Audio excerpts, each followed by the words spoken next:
Μου έλεγε η Αγία Γιαγιά που είχα, η Μυροφόρα. Όταν πέθανε ο πατέρας μου, ήμουν 8 χρονών.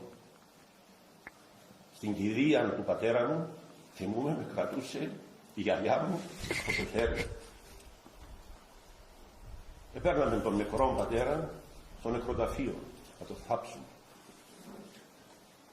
Εμάς είχα συνήθεια και έκανα δεήσεις όπου υπήρχε σταυροδρόμι, όπου υπήρχε δρόμος, έκαναν τρισάγιο. Σε ένα σταυροδρόμι του χωριού σταμάτησε ο Παπαχρήσταθος, έκαμε τρισάγιο. Ένιωθα ότι η γιαγιά μου κάθε φορά που άκουε το όνομα του πατέρα μου μου έσφιγγε δυνατά το χέρι μου. Αν με ρωτάτε τι θυμάμαι από την κηδεία, θυμάμαι αυτόν το σφίξιμο που μου έκανε η στετέ μου η Μυροφόρα. Όταν φτάσαμε σε έναν παρεκκλήσιμο του χωριού μας, αφιερωμένο στην Παναγία η Αφέγγα, και λέγεται, η γιαγιά μου που το έσφιξε το χέρι μου πάρα πολύ και πόνεσα.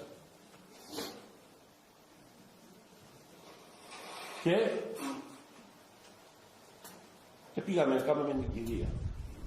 Πέρασαν τα χρόνια. Εγώ πήγα σπούδασα νομική, ήρθα, έγινα μοναχός, έβαλα ταράσα, άλλαξα όνομα και πήγα να τη δω τη γιαγιά μου στο γεροκομείο. Της λέω, έκαμα καλά που έβαλα ταράσα. Μου λέει, εσένα να αρέσκει σου, εσύ χαίρεσαι. Άμα χαίρεσαι εσύ, να χαιρόμαστε κι εμείς. Ας λάμπει ο ήλιος στο βουνό, φωτίζομαι κι εγώ.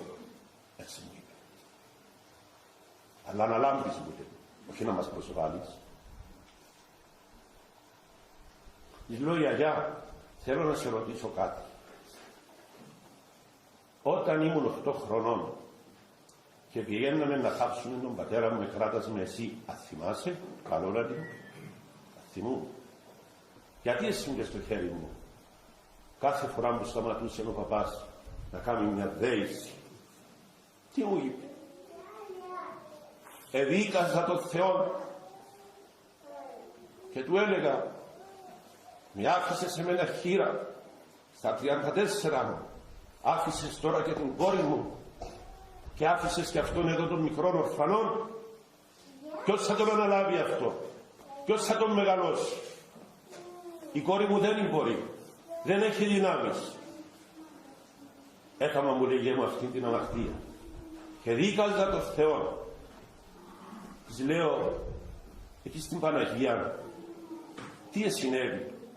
Και σε είδα ότι, της λέω, έκλαψες εκεί.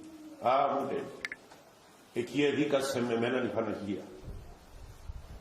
Της λέω, δηλαδή,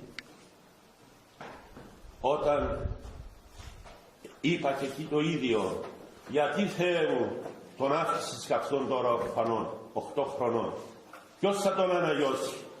Άκουσα φωνή μου λέει, να βγαίνει από την εκκλησία της Παναγίας, τη φωνή της Παναγίας, και να μου λέει, αυτόν θα τον αναλάβει ο Υιός μου και θα είναι πατέρας σου. Και τώρα μου λέει, σε βλέπω που έβαλες ταράσα και σπούδασες, κατάλαβα, μου λέει, ότι η Παναγία τον λόγο της κράτησε και να παρακαλείς να με συγχωρέσει ο Θεός, γιατί πάνω στον πόνο μου, πάνω στη θλίψη μου, παραλογίζουν μου και δίκαζα τον Θεό. Βλέπετε, ο Θεός για τον καθένα έχει το σχέδιο του και το σχέδιο του καθενός από τον Θεό είναι πατρικόν, μας φροντίζει και μας εις τη γη και τους ανθρώπους μας εις τον ουρανό.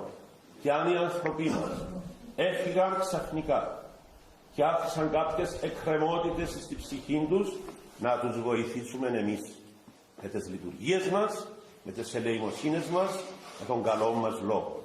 Και έτσι η Παναγία θα είναι μητέρα μας. Ο Χριστός θα είναι αδελφός μας. Και ο πατέρας του Χριστού θα είναι πατέρας